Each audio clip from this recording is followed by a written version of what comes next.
tous, aujourd'hui on se retrouve dans les locaux d'Oxatis avec Marc Schilacci, PDG du groupe Oxatis. Oxatis est une solution CMS réputée dans toute l'Europe, qui est présente sur de nombreux marchés et donc qui est une plateforme SaaS. On va découvrir aujourd'hui les nombreuses fonctionnalités et les actualités qu'on retrouve sur le e-commerce dans le cadre du profil du e-commerçant PME de l'année 2019, une étude que Oxatis réalise régulièrement chaque année, dont vous pourrez retrouver davantage d'informations sur notre site ou sur le site d'Oxatis.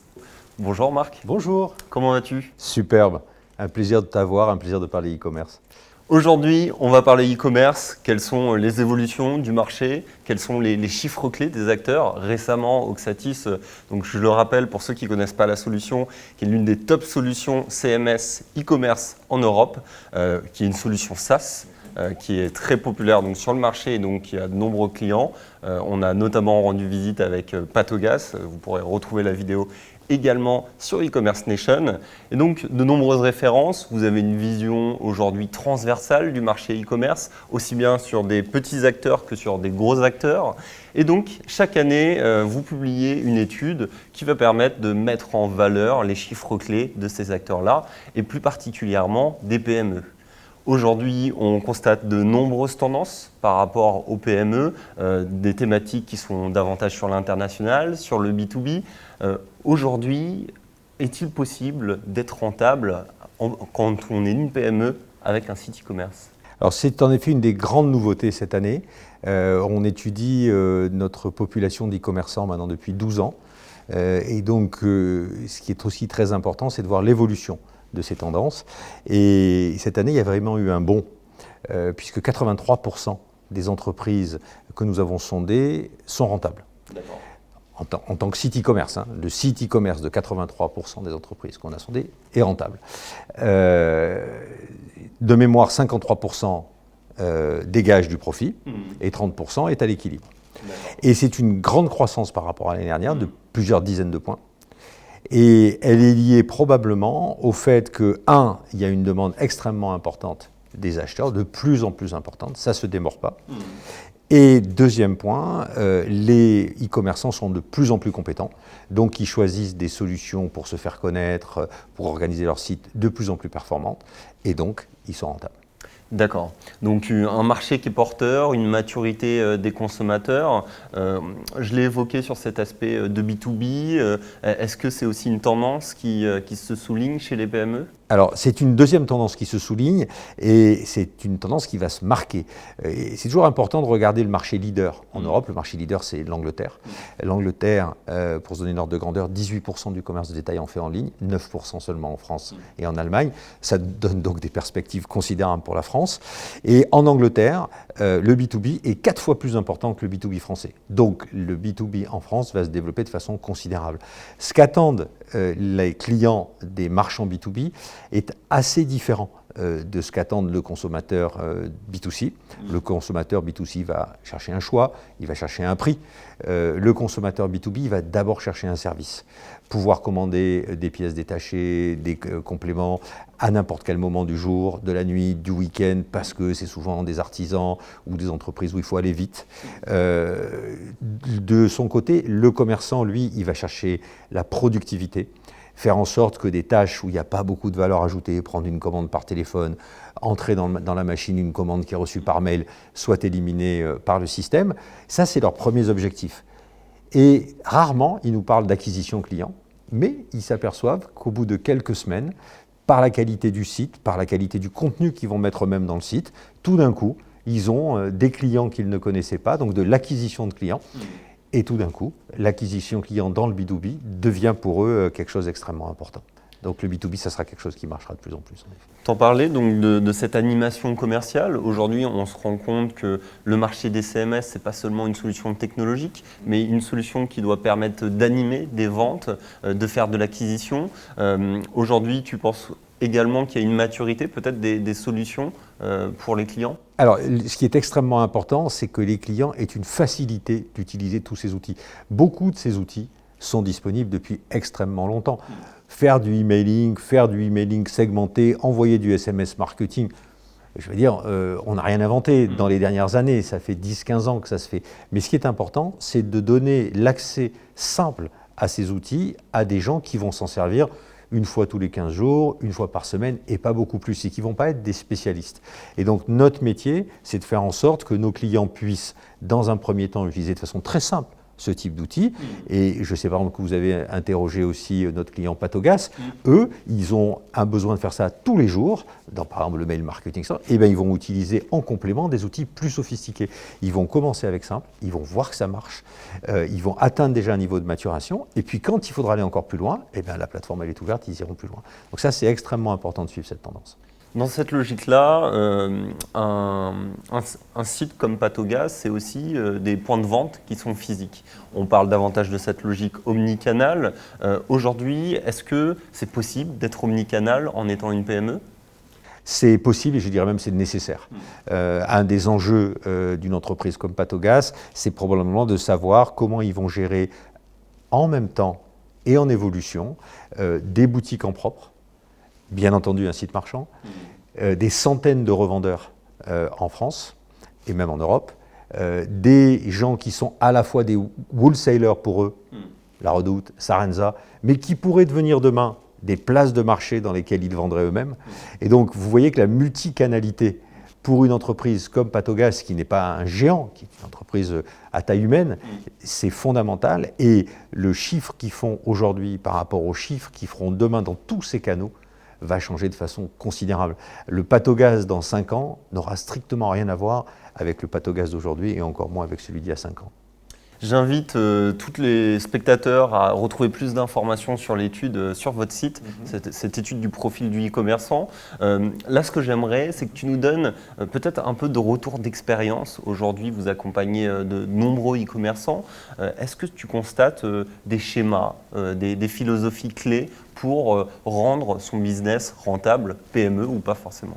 Alors, il y a en effet pas mal de différentes méthodes pour arriver à être rentable, se positionner correctement. On a un certain nombre de clients qui sont des hyper spécialistes. Dans la broderie, par exemple, où on a un client qui est dans l'accessoire du cuir. Chacun a toujours eu un sac qui s'est cassé. Et donc, mais ils arrivent à faire des millions d'euros, ces gens-là, en vendant des choses qui sont uniques, que tu ne retrouveras que chez eux. Il y en a d'autres qui se spécialisent dans les articles extrêmement haut de gamme et que tu ne trouveras jamais. Par exemple, je pense à un de nos clients qui fait des articles pour faire du trekking ou des choses comme ça. Tu ne les trouveras pas chez Decathlon. Et automatiquement, si tu es un passionné, tu iras chez eux, tu seras beaucoup moins sensible au prix qu'au choix, et donc là, ils arrivent à trouver de la rentabilité. Tu en as qui ont vraiment des stratégies de branding. Un de nos clients, Patogas, bien sûr, en est un, mais un de nos clients historiques, c'est Commensal, qui ont multiplié leur chiffre d'affaires par 200. En 6 ans, 200. Ils sont partis de 130 000 euros, ils arriveront cette année à plus de 25 millions. Avec un panier d'achat très élevé. Un panier d'achat élevé, en effet, avec des sites dans 11 pays et des vélos qui peuvent coûter en effet plusieurs milliers, voire plus de 10 000 euros, avec aucune dépense dans AdWords ou des choses comme ça, uniquement une stratégie de marque, d'équipe de jeunes, de clubs de formation, etc. Donc voilà, des choses extrêmement disruptives. Après, dans le B2B, c'est assez différent, à nouveau. Qualité du service, qualité de la livraison, transparence dans les délais. Quand on est dans le B2B, déjà quand on est dans le B2C, on peut être un petit peu énervé que quelque chose qui nous était promis sous 48 heures arrive en 72 ou 96. Dans le B2B, parfois, c'est remettre en place un équipement qui ne fonctionne plus et qui dépend d'une pièce qu'on va avoir. Et donc la qualité du service est extrêmement importante. Le B2B, c'est du repeat. Et donc du repeat, ça veut dire qu'une fois qu'on a acquis le client, automatiquement, on va répéter. Et si on a un défaut à un moment donné, on va le payer. Très bien. Donc là, on voit des schémas peut-être sur des marchés nationaux. Est-ce qu'on voit aussi une tendance davantage vers l'international? Et est-ce que des PME aujourd'hui ont les outils pour se tourner vers l'international? Alors, ce à quoi les PME doivent bien réfléchir quand elles vont vers l'international, c'est quelle est leur légitimité à être dans un autre pays. Typiquement, une marque comme Commensal, une marque comme Patogas, on parlait tout à l'heure de High Mobility Gear, les produits pour faire du trekking un petit peu haut niveau, ils ont tous une légitimité à aller ailleurs. Est-ce qu'ils ont les moyens? Parce que d'abord, Patogas, qui est une marque qui renaît, est-ce que d'abord elle doit bien renaître en France avant d'aller renaître ailleurs? Donc ça, c'est une stratégie d'entreprise. En revanche, Commensal, qui était très bien implanté en France, sa stratégie, c'est d'ouvrir chaque année au moins 1 voire 2 pays nouveaux dans lesquels il va pouvoir commercialiser ses vélos. Donc on fournit à ces sociétés beaucoup d'outils pour aller à l'export, typiquement parce que quand nous vendons la solution Oxatis à des clients marchands allemands, eh bien, il leur faut tous les outils pour vendre correctement en Allemagne, les systèmes de paiement qui vont bien, les systèmes de shipping qui vont bien, etc. Donc quand un client français veut utiliser notre solution pour vendre en Allemagne, il va disposer des mêmes outils que ceux dont disposent les marchands allemands pour vendre là-bas. Et donc ça facilite énormément la vie de nos marchands. Il y a des choses qui paraissent bébêtes, mais en Angleterre, par exemple, je ne sais pas si vous savez, qu'ils saisissent les adresses postales à l'envers. Ça ne nous étonne pas, ils conduisent aussi à l'envers. Mais ils commencent par le code postal pour avoir à la fin le système qui te dit si le code postal est ça, vous devez habiter dans ces rues-là. Alors que nous, on travaille dans l'autre sens en commençant là. Et donc, si vous voulez bien vendre en Angleterre et que vous n'avez pas un système qui marche comme eux l'entendent, eh ben vous vendez moins. Voilà, c'est aussi simple que ça, et notre métier, c'est de les aider à faire ça. Je sais que Oxatis a beaucoup d'actualités. En ce moment, vous évoluez énormément à l'international. Votre plateforme est déjà très connue sur des marchés spécifiques en Europe. Vous êtes aussi, vous avez un centre de R&D pour continuer à être à la pointe et accompagner les e-commerçants. Des sujets comme l'intelligence artificielle, c'est des sujets que vous abordez. Quelles sont un peu les tendances en interne que vous anticipez, que vous mettez en place? Alors, ce sont des sujets qui sont extrêmement importants, bien entendu, parce que depuis maintenant des années, les gens ont entendu parler d'intelligence artificielle. Je pense que, sans remonter aux années 50, depuis les années 80, on entend parler d'intelligence artificielle. Le sujet, c'est qu'on ne savait pas où déployer cette intelligence artificielle. Vous vous rappelez peut-être pas, parce que je ne sais pas si vous étiez né, mais en 1981, arrivait le premier ordinateur individuel. Donc ça veut dire qu'avant, les gens n'avaient pas d'ordinateur. Aujourd'hui, on a tous un ordinateur, même dans la poche, avec un téléphone portable. Donc, pendant des années, on a voulu appliquer l'intelligence artificielle à des robots, à de la mécanique un petit peu compliquée. Aujourd'hui, l'intelligence artificielle, elle arrive dans des produits dont on dispose tous. Un téléphone portable, on en a tous. Et finalement, il y a 20 ans, de se faire router comme route Waze, quand vous voulez aller à un rendez-vous, on appelait ça de l'intelligence artificielle. Aujourd'hui, c'est juste, si j'ose dire, Waze. D'accord ? Et dans nos métiers, on voit arriver ce type d'algorithmie de plus en plus. Par exemple, vous êtes un commerçant, et vous vous dites, vous avez 50 000 clients dans votre base qui vous ont acheté depuis 7-8 ans plein de choses, et vous dites, je voudrais faire une promo, mais je voudrais la réserver à mes meilleurs clients. Oh, c'est quoi un meilleur client?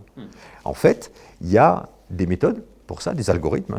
L'intelligence artificielle, ça se base toujours sur des algorithmes. Et il y a une algorithmie qui s'appelle la récence-fréquence-montant, qui permet de dire, plus le client est récent, plus il achète fréquemment, et plus il achète, meilleur il est. Et donc, par exemple, dans les outils Oxatis, depuis maintenant plus de 7 ans, vous avez des outils qui vous permettent d'aller chercher toutes ces informations, de vous segmenter automatiquement quelles sont les meilleures essences, les meilleures fréquences, les meilleurs montants qui vous concernent, et ensuite vous allez les adapter, et ça va classer automatiquement vos marchands. Alors ça, c'est la base, parce qu'en fait, nous, on a dit au système, il faut que tu regardes ces 3 facteurs.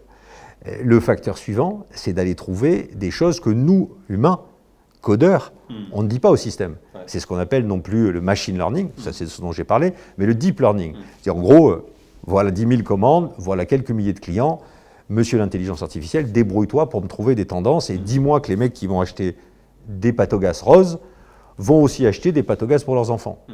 Ah, ça, on ne l'avait pas prévu. Et donc, évidemment, c'est extrêmement important d'aller là-dedans. On va trouver, nous, des premiers exemples d'intelligence artificielle un peu poussés dans la solution qu'on a acquise il y a maintenant 8 mois en Allemagne, qui s'appelle Channel Pilot, qui est spécialiste de la gestion du flux et des marketplaces. Les flux, c'est extrêmement important pour demain. On pense souvent, on associe les flux à Google Shopping, le guide.com, ça fait un peu old school. Mais les flux, c'est extrêmement important parce que demain, dans les bots, dans les assistants vocaux, pour qu'un assistant vocal puisse proposer un produit Patogas, il faudra bien qu'il sache ce que c'est. Donc si Patogas lui dit pas, moi je sais faire des chaussures qui s'appellent Patogas, qui font ça, il ne saura jamais nous les conseiller à la vente. Donc les flux, c'est extrêmement important. Et le problème d'un flux comme ça, c'est que ça t'amène des clients potentiels. Ça t'amène des prospects, j'aurais dû dire. Mais tu ne sais pas s'ils vont convertir. Or, une fois que Google ou un autre te l'a apporté, tu l'as payé. Et donc, quand tu as quelques milliers, voire quelques dizaines de milliers de produits, comment est-ce que tu pilotes en temps réel le fait qu'il faille, à un instant T, acheter une visite ou pas? Comment tu pilotes sa rentabilité? Si ton voisin et ton concurrent a moins de stock, peut-être que ça vaut le coup de vendre en ce moment, mais que dans 2 heures, quand il aura à nouveau du budget pour être présent, parce qu'il casse les prix ou à nouveau des stocks, ça ne vaudra plus le coup d'être présent. Et quand tu as plusieurs milliers de produits, c'est ingérable à la main. Et donc c'est là qu'une intelligence artificielle, à nouveau c'est un grand mot, mais quelque chose qui apprend à gérer en fonction des conditions de rentabilité, de vente, etc. et qui va pouvoir faire apparaître ou disparaître des produits en fonction de la rentabilité. Le niveau d'après, c'est enchérir plus ou moins pour être plus ou moins bien placé en fonction des conditions de marché. Et le niveau encore supérieur qu'on arrive à atteindre aujourd'hui, c'est dire à Patogas, tu sais, tu ne devrais pas vendre cette paire de chaussures en ce moment parce que tu as la Redoute qui fait 15% de remise. Donc si tu la vends à 15%, peut-être que tu vas t'engueuler la Redoute parce que tu as des accords avec eux. Si tu la vends au prix normal, peut-être que tu vas avoir l'air d'être toujours trop cher et que dans 3 mois, quand le type voudra à nouveau acheter une paire de Patogas, il ira à la Redoute en se disant c'est toujours moins cher à la Redoute. Et donc de là, de mettre de la véritable intelligence de marché, comme on la trouve dans les tickets d'avion où les prix sont dynamiques. Voilà où on arrive aujourd'hui avec l'intelligence artificielle et ça touche tout le monde. Très intéressant. Est-ce qu'il y a d'autres thématiques, d'autres projets aujourd'hui que vous allez anticiper avec votre solution ou que tu penses qu'ils vont impacter les e-commerçants sur les prochaines années? Alors il y a énormément de choses qui arrivent aujourd'hui dans le e-commerce. On parle beaucoup de places de marché dans le B2B, et j'y crois énormément.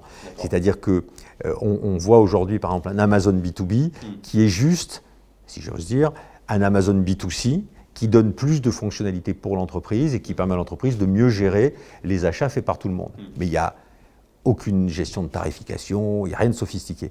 Imagine que tu es Airbus, puisqu'on est à Marseille, il y a Airbus Hélicoptère à côté, qui doit profiter justement des mêmes prix que ceux qu'ont négocié Airbus Europe pour acheter tel ou tel type de pièces. Tu n'es pas au courant de tout ça, toi tu es juste un collaborateur d'une des filiales. Eh bien ces grands groupes organisent des places de marché fermées dans lesquelles seuls leurs acheteurs, leurs membres, peuvent venir acheter.